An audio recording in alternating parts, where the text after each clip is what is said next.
네, 디지털 목자 최정현입니다. 잘 지내고 계시죠? 나름대로 이제 제가 깨달았다는 것들을 여러분들한테 말씀을 드리는데, 아마도 많은 분들이 이렇게 딱 공감이 되는 분들이 있으면 겁니다. 이게, 이 말씀의 세계라는 게 이제 비밀로 구성되어 있잖아요.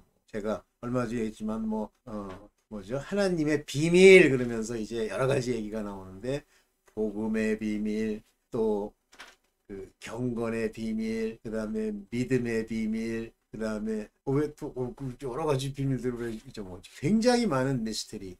헬라말로는 무스테리온. 거기서 나온 거예요. 미스테리라는 그 영어 단어가. 이런 비밀은 뭐라고 그랬죠? 반드시 아포칼립스, 레벌레이션을 통해서만 알 수 있다고 그랬어요. 절대 사람이 머리를 써가지고는 모릅니다. 그래서 이 비밀은 만대와 만세로부터 감추었다고 그랬어요. 감추었는데 뭐 감추었다고 그러니까 뭐 이렇게 널려 있는데 그걸 내가 못 줍는다. 그게 아니라 has been, 이제 정확하게 표현하면 had been hid. 아주 오래전부터 숨겨진 거예요. 누가 숨긴 거예요. hide라는 건 숨기다는 거죠. 그러면 하나님이 숨겼는데 그걸 알아요? 모릅니다. 자, 먼저 사람들이 이제 무엇을 깨닫고 알고 또 그것이 자기가 이해가 되니까 굉장히 중요하다고 생각하는 것들이 다 프레임, 틀, 자기 주장, 자기 논리, 이런 거예요. 여러분들 이 속에 이 프레임과 자기 논리와 자기라고 하는 것이 배운 걸 가지고 따지는 이성이나 또는 이 세상에 존재하는 상식을 가지고 하나님의 말씀에 접근하는 순간부터 가롯인 유다 됩니다. 여러분들 가롯 유다가 배운 게 없습니까? 돈꾀를 맡았죠. 다시 말하면 돈을 계산할 수 있는 능력이 있다는 뜻이에요. 가롯인 유다. 그리고 지금 갑자기 생각이 안 나는데 그 사람의 직업이 우리가 일반적으로 생각하는 사람들보다 훨씬 전문적인 일을 하는 사람이에요. 유다가 3년 반 정도, 그러니까 배신하고 나서 3년 정도 따라다니면서 다른 말 쩍쩍 했습니다. 대표적으로 가롯 유다가 한 아주 대표적인 말이 뭐죠? 예수님의 발에 향유 한 옥합, 나드, 한 나드, 그래서 뭐 나드, 한 향유 한 옥합을 붓고 그걸로 눈물로 닦아주시면서 눈물을 흘리던 그 여자에게 뭐라고 얘기하냐면 굉장히 바른 소리를 해요. 어찌하여 그 비싼 향유를 허비하느뇨. 그것을 팔아 가난한 자에게 나누어 주었으면 좋았으리라, 이렇게 얘기해요.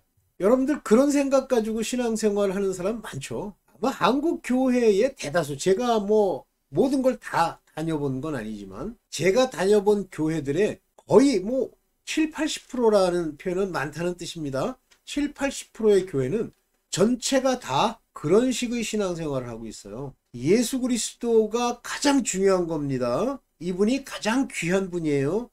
이분은요, 원래 하나님이신데 우리 사정을 알고 우리로 하여금 접근해서 우리로 구원을 얻게 하시려고 땅에 내려오신 거예요. 상상도 못하는 겁니다. 이 세상에 무수히 많은 종교들이 주장하는 바 자기네들의 절대신이라고 하는 신은 절대 땅으로 안 내려와요. 전부 하늘에서 고고한 곳에서 거기서 너희가 올라와 봐, 이렇게 얘기하는 겁니다. 그러면 하나님이 그 위, 그러니까 걔네들이 말하는 주신이 그 위에 앉아서 올라오라고 하는 것은 한마디로 구원할 수 없다, 불가능하다, 이 얘기예요. 그래서 하나님이 우리에게 내려오시는 겁니다. 여러분들 뭐 굉장히 그 관심을 많이 가지시고 이제 하나님의 창조의 세계를 아주 엄격하게 객관적으로 살펴보면 한번 생각을 해보세요. 제가 초등학교, 중학교 때만 해도 우주에 이 은하, 우리 은하계에 있는 별이 뭐 수천억 개, 억이란 단어를 썼습니다. 천억, 수천억. 지금은요, 이 은하 안에 있는 모든 행성을 포함한 그 돌아다니는 요만한 입자 같은 지구, 태양 이런 거의 수가, 행성의 수가 조개가 넘어요. 조. 하나님의 기본 단위입니다. 조. 이런 은하가 이 우주상에 조개가 넘어요. 조 곱하기 조입니다. 이런 스케일의 하나님이 우리랑 상대합니까? 제가 하나님을 믿고 성경을 열심히 읽던 시절에 제일 먼저는 아니나 상당히 초기에 끝까지 읽어본 성경, 뭐 다른 것도 끝까지 많이 읽었습니다만 기억이 안 나지만 기억이 나면서 끝까지 읽었던 바로 성경의 성경 안에 있는 그 성경이 뭐냐면 욥기예요. 제가 욥기를 읽으면서 아무리 봐도 욥이 옳은 것 같은 거예요. 열심히 하고 그러는데 그 하나님이 어떤 사람에게 벌을 내리고 어려움을 주고 징계를 주고 고난을 주는 것은 그거는 그 원리는 우리가 알 수가 없구나. 복잡하다. 근데 38장에 거의 마지막에 40몇 장이 끝일 겁니다. 들어서면서 깜짝 놀랐어요. 하나님이 광풍 가운데 큰 소리로 욥이 주절주절 늘어놓던 불만에 대해 답을 하시려고 나타나시죠. 그리고 하시는 말씀이 뭐냐면 우리로서는 헤아릴 수도 상상할 수도 그런 얘기를 하시는 거예요. 묘성과 저 하늘에 있는 삼성의 띠를 두를 때 너는 무엇 하였느냐? 넌 어디 있었느냐? 이렇게 묻죠. 제가 하나님께서 욥에게 묻는 그 질문을 보고 기절할 뻔했어요. 그 옛날에 하나님 잘 모르던 시절에 스케일이 다르구나. 이런 하나님이 우리를 구원하시기 위해서 이 땅에 내려오시는 거예요. 그런데 여기서 제일 중요한 부분이 뭐냐면 그냥 이놈 저놈 개돼지들 하나님을 제대로 섬길지 안 섬길지도 모르는데 내려오셔가지고 이리저리 돌아다니면서 혹시 믿을만 하면 믿어봐. 그러면 구원을 얻을 거야. 줄 아세요? 그러면 하나님은 뭔가 부족하신 분이야. 아니에요. 자기가 이미 창세 전에 이 마스터 플랜을 정하신 그분이 때가 이름에 하나님의 경륜상으로 때가 이름에 자기를 낮추어 하나님 성자의 모습으로 인자의 모습으로 나타나시고 그리고 자기가 아는 자들 자기가 택한 자들을 이제 교육을 시켜서 하늘나라를 다스리게 합당한 자로 인도해 가시는 겁니다. 이거 만약에 이해가 안 되거나 이거 가지고 의문을 품거나 그러면요. 그 중에 그 의문 품어도 개 중에 뭐 질그릇이나 아니면 진짜 좀 기분 나쁘시겠지만 아니 뭐 요강도 있어야 될 거 아니에요. 요강 써봤어요? 요즘? 우리는 어렸을 때 요강을 좀 많이 썼어. 화장실은 멀지 춥기는 하지 오줌 조금 넣겠다고 거기까지 가는 게 뭐하니까 항상 요강이 항상 있다고. 그래서 요강을 씻어서 자기 전에 갖다 놓죠. 그 요강으로 쓰이는 거 요강 가지고 밥그릇으로 씁니까? 만들기도 잘 만들었어요. 오줌이 쏟아지지 않게 뚜껑도 있죠. 애들은요 엄마가 막 화장실 가기 무서워하잖아요. 그러면 요강에다가 똥을 누라고 그래. 요강에 애들 똥도 있어. 그런 그릇도 있어야지. 필수품이었어 옛날에는. 그래서 그런 요강도 하나님의 쓰임을 받는 그릇이면 구원을 받겠지만 대다수는 못 받는다고 봐야 됩니다. 그걸 제가 항상 말씀드리는 게 마음밭의 예를 드는 거예요. 마음밭에 4가지의 마음밭이 있습니다. 4가지. 길가, 그 다음에 바위 위, 그 다음에 땅에 떨어졌는데 가시떨기 속 안에 마지막에 옥토. 거기서요 많은 사람들은 옛날에 제가 다니던 교회에서도 그 목사는 그래요. 처음부터는 길가밭이래. 근데 점점 이제 자기가 자기 일을 기도하고 노력하고 선행을 행하면 옥토가 되는데 뭐 이해는 되잖아요. 머릿속으로는 그래 뭐 그렇지 그러면서 그 목사는 그 비디오 큰 거에다가 뭘 항상 올려놓냐면 자기네들은 이제 교리지 뭐 물통에 막 더러운 지저분한 게 잔뜩 들어있어요. 이제 그 비디오로 보여주는 겁니다. 거기다가 생수를 막 콜콜콜콜 부어. 수돗물이겠지 뭐. 그러면 있던 게 빠져나가고 뭐가 남습니까? 맑은 물만 남죠. 그렇다는 거야. 그렇게 된대. 그래서 그 맑은 물을 붓는 것이 선행이라는 거야. 근데 저는 그 교회가 제가 이제 다니긴 했지만 참 재밌는 얘기를 많이 하길래 과연 저 말이 진짜일까? 거기서 이제 나 같은 사람이 왔다고 간증을 해보라고 그래요. 그래서 이제 간증을 하는데 제가 그랬습니다. 뭐 솔직히 얘기했죠. 이 말이 만약에 참이면 놀라운 거고 아니면 거짓일 수 있다. 둘 중에 하나다. 이것이 참인지 거짓인지를 보기 위해서 나는 여기에 왔다. 얘기했어요. 듣는 사람들은 기분 나쁠 수도 있었겠지. 그렇게 얘기를 했어요. 정확하게 3년. 제가. 야, 신기하게 3년이죠. 언제 몇 년도? 2014년이니까 15, 16, 17년, 18년 4월에 그 사람이 구속되면서 본질을 알게 됐죠. 그걸 듣는 순간에 저거는 불교교리인데, 불교교리는요, 여러분들이 수만 겁에 해당되는 만큼 보시를 하고 윤회를 거듭하면 해탈할 수 있다 이거예요. 그러면 그 윤회 과정에 행해야 될 게 뭡니까? 보시와 선행이에요. 이건 불교교리인데, 저는 그 교회 가기 전에 불교 방송을 많이 들으면서 불교가 어떤 교리를 가지고 있는지를 막 구석구석 몰라도 됩니다. 전체적으로 걔네들의 큰 윤곽을 이미 파악하고 간 거야. 아이, 그걸 기독교에서 얘기를 해? 큰일 날 짓 하고 앉았네. 아니, 율법도 지금 그 율법에 의지하면, 갈라디아서에 뭐라 그럽니까? 율법에 의지하면 어찌하여 너희가 이같이 속히 너희를 친히 사서 세운 그리스도를 떠나 율법으로 돌아가니, 그렇게 얘기하잖아요. 만약에 율법으로 돌아가면 다 행할 의무를 가진 자고 그리스도에게서 떨어진 자로다 그러잖아요. 뭐 그런 거는 왜들 기억을 안 하는지 몰라. 하기야 뭐 믿음이 없는데 뭐. 저 믿음의 비밀이 바로 우리에게 심겨진 그 믿음, 그 은혜. 저 믿음은 은혜로 주시는 겁니다. 은혜. 은혜라는 건 주시는 분이 상대가 이미 정해진 것에다가 부어넣는다는 의미예요. 은혜 그러니까 공짜 그래가지고 개나 돼지나 소나 사람이나 얻었다는 의미가 아니에요. 은혜라는 게. 그 그레이스라고 하는 헬라 말의 원어를 따져보면 나와요. 오케이. 그래서 그렇게 주신 그 믿음으로 그거를 알 수 있게 돼 있기 때문에 모르는 거예요. 그러면 자, 불교적 교리가 받아들이기가 쉬워요. 은혜로 믿음으로도 그것으로 인도함을 받으며 성령의 인으로 깨달음을 얻은 자들이 아는 비밀, 미스테리, 무스테리온을 우리가 깨닫는 것이 더 이해가 됩니까? 보자는요, 지 않은 사람은 상상도 그것이 무엇인지를 깨달을 수도 없는 것이 바로 미스테리예요. 인간이 사는 세상 안에는 미스테리가 없습니다. 왜 그게 미스터리처럼 보이느냐? 자초지종, 자기 머리를 써서 자초지종을 모르기 때문에 그래요. 사단이요. 제가 얼마 전에도 그 사단의 괴계 중에 진화론 얘기를 드렸죠.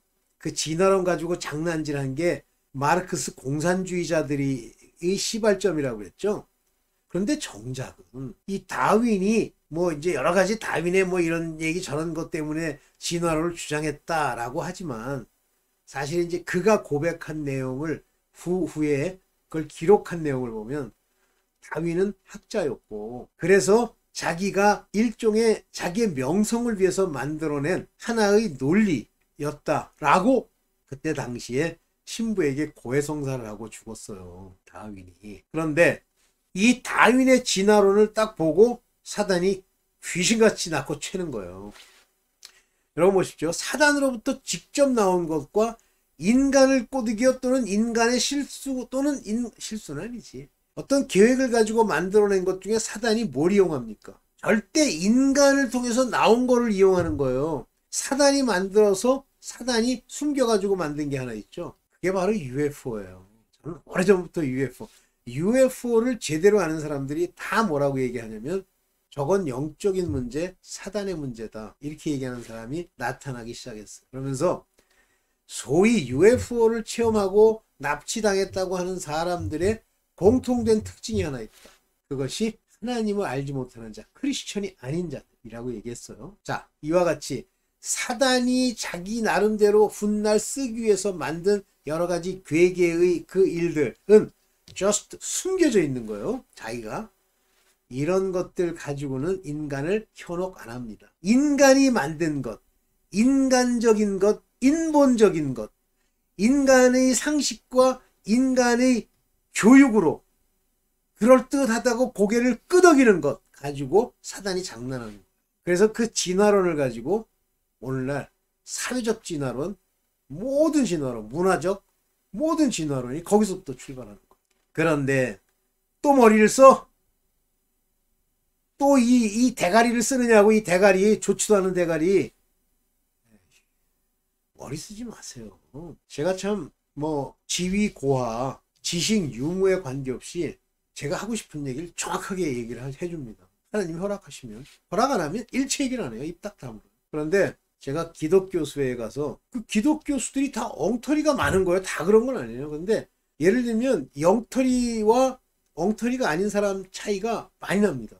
괜찮은 사람들이 10명이라 그러면 엉터리가 100명이에요. 거기서도 딱 이런 식으로 대가리 쓴 것에 대해서 정확하게 지적을 했더니 뭐 이제 이 콩 볶듯이 막 난리가 쳤죠. 근데 저는 기억이 안 나요.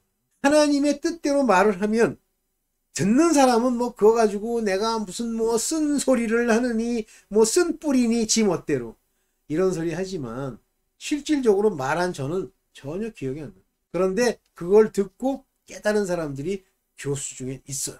제가 일반 교회에서 쓴소리 해가지고 알아듣고 그 말씀 참 다시 한번 듣고 싶으네요 하는 인간 한 마리도 못 봤어. 그런데 교수들은 안 그래요.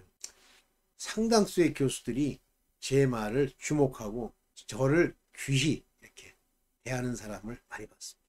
그렇지만 거기까지만이야. 더 이상은 못 갑니다. 에휴, 뭐 이 중에 자기가 그렇다고 생각되고 내가 하는 얘기가 기분이 나쁘면 이게 개돼지야. 이게 개돼지. 개돼지는요. 저한테 조금만 나쁘게 하면 대본 물려고 들고 받으려고 들고 전부 기본적으로 음식 주면 그거 가지고 속아가지고 아이고 배가 불러. 이게 인간이에요. 정신 차리세요. 모르면 배워. 학자의 특징은 배우는 겁니다. 모르는데 학자가 아유 자존심 상하고 저 자식은 왜 이렇게 많이 알지? 그런 게 학자입니까? 그런 가짜들도 많을 겁니다. 근데 제가 겪어본 교수사회는 그런 사람은 별로 없어. 물론 뭐 교수사회도 여러 종류가 있으니까 모르겠는데 제가 있던 학교는 안 그랬어요. 오케이. 자, 배웁시다. 이 믿음은 은혜로 주신 믿음만 믿음입니다. 자기가 믿었다. 그래서 자기의 생각, 자기의 상식, 자기의 머리로 그것을 받아들인 것을 믿음이라고 생각하는 사람들이 있죠. 그래서 이제 성경에 나오는 그들이 믿음에서 떠나 또는 그들의 믿음이 파손했다. 이런 이야기들을 무엇이라고 설명을 하냐면 김성수 목사님은 뭐 저는 사실 그 견해에 대해서는 100% 동의하지는 않아요. 근데 그럴 수 있다는 생각이 들지. 저도 그런 생각을 한 적이 있으니까. 그런 그 지식을 받아들이는 그 믿음에서 떠났다는 얘기요. 그것이 파손했다는 얘기다. 이렇게 나와요. 진짜 믿음이 있다면 은혜의 믿음, 오직 주 예수 그리스도로 자기를 버리는 그 믿음, 자기를 부인하는 참 길의 그 믿음을 가지고 있다면 반드시 구원을 받는다. 그래서 그분은 성도의 견인, 그걸 영어로 perseverance of saint 이렇게 얘기하죠. 성도의 견인이에요. 그렇다고 김성수 목사님 얘기해. 근데 저는 하나님이 구태여. 그 사람들이 만약에 그런 식의 믿음에 대한 지적이시라면 그렇게 쓸 필요 없다고 봐요. 그렇다고 해석이 잘못된 것도 아니에요. 왜냐하면 헬라어의 믿음은 피스티스, 피스테오 똑같아요. 오케이. 자, 저 믿음의 비밀을 깨닫고 있습니까? 오늘 그 얘기를 잠깐 보고 또 무슨 딴 얘기를 한번 하다 보니까 근데 제가 딴 얘기 하고 싶어 딴 얘기를 하는 게 아니라 저렇게 딴 얘기로 이제 인도하시는다고 제가 참 건방지지만 얘기를 하는 거예요. 자, 요거 한번 보고 이제 시간이 또 좀 많이 가서 멈추고 또 연이어서 해볼게요. 연이어서 한다는데 또 못해. 자, 요거 한번 봅시다. 자, 디모데는 3장 9절입니다. 깨끗한 양심에 믿음의 비밀을 가진 자라야 할지니. 여기 보세요. 홀딩이라고 되어 있습니다. 가져라. 무슨 뭘 홀딩? The mystery of the faith. 믿음의 비밀, 믿음의 신비를 홀딩 해란 말이에요. 어디다가? In a few conscience. pure죠, pure. 죄송합니다. pure. 깨끗한, pure. 맑은 conscience, 양심이에요. 자, 여기서 이 양심은 우리가 우리의 생각, 우리의 혼, 우리 육신이 움직이는 그 원천이 되는 그것이 conscience, 양심이에요. 이 양심이 없으면요, 아예 그거는 근처도 못 와요. 이 양심과 밀접하게 관련이 돼 있는 것이 godliness, 경건입니다. 그래서 이 양심이 썩으면요, 그건 아예 상종도 하지 마세요. 그런데 pure conscience, 그러면 인간이 이 컨시언스가 있는데 다 퓨어하냐? 안 그래요. 이블 컨시언스도 있어요. 근데 이블 오브 컨시언스, 양심의 죄악, 악을 깨닫고가 나옵니다. 여기 페이스, 그런 양심의 페이스예요. 그러면 양심에 문제가 있으면 고난을 받는 거예요. 요걸 깨끗하게 하기 위해서. 이해되죠? 그때 이 믿음이, 주어진 믿음이 이 양심, 컨시언스니스, 이 양심, 죄송합니다. 컨시언스. 이 양심에 작용을 하는 거예요. 페이스가. 이 페이스는 어디다 주죠? 영에게 주는 겁니다. 네샤마. 우리 인간의 스피릿 안에 주는 거예요.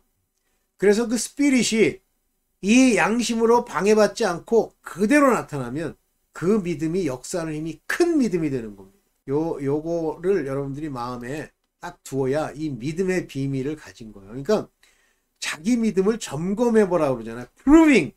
점검해봐라, 믿음을. 그러면서 이 믿음에 관한 구체적인 내용을 히브리서가 계속 얘기를 하는 거예요. 히브리서에 가면 제가 이제 히브리서도 어느 날 같이 볼 건데 이 믿음에 관련돼 있는 모습을 사람을 통해서 보여줘요.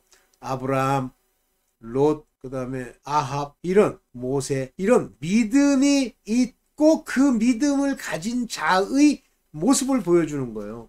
근데 그들은 다 어떻게 행동합니까? 믿고 움직이죠. 근데 그게 그냥 받아들이고 움직여져요. 그래서 뭐라고 표현하냐면 마땅히 갈 바를 알지 못하되 말씀에 의지하여 자기 고향 아비의 집을 떠나, 이렇게 가는 거예요. 강을 건너기까지 갔다. 그러면 그렇게 떠나가는 게 그냥 내 생각으로 떠나야지 뭐 득될까 해가지고 떠나서 지나갈 수 있습니까? 없습니다. 오직 믿음이 이 안을 지배해야.